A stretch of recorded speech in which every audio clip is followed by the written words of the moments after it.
攞住個行李行過下壁咋，你話要去呢度，轉頭又懷疑，影相要影百幾張，仲要嫌我黑，一路上喺度抄，其實好困惑。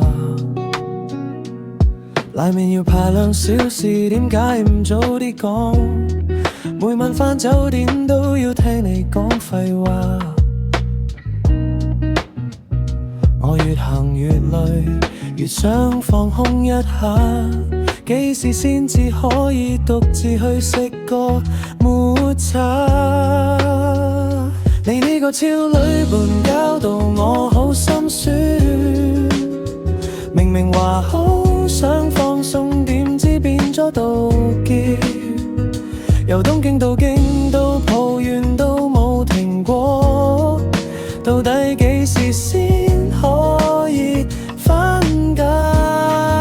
行商場又要揀，買禮物又要拖，地鐵坐錯方向，仲怪我冇睇清楚，以為身邊有個人自首可以分擔，點知多咗個麻煩，仲辛苦過返工。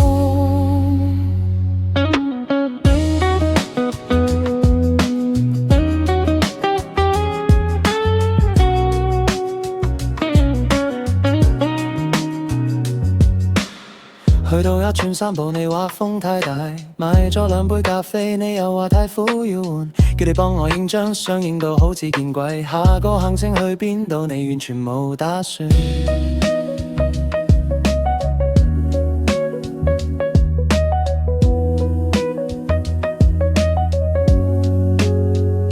你呢個超女伴搞到我好心酸，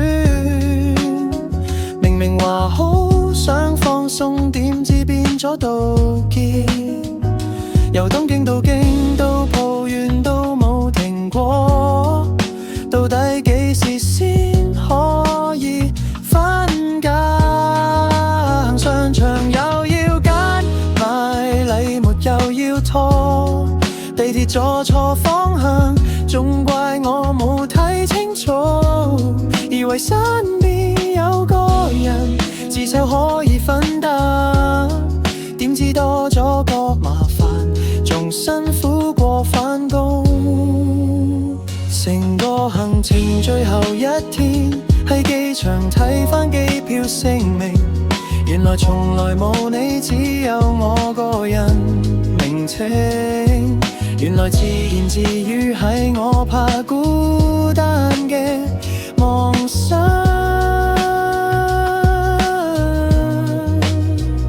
你呢個超女伴搞到我好心酸，明明話好想放鬆，點知變咗妒忌。由東京到京都，抱怨都冇停過，到底幾時先可以分家？商場又要揀，買禮物又要拖，地鐵坐錯方向，仲怪我冇睇清楚，以為身邊有個人至少可以分擔，點知多咗個麻煩，仲辛苦過返工。沒有女伴，只有我一個人。日本嘅風好冷，卻好自由。Bye bye, my imaginary friend.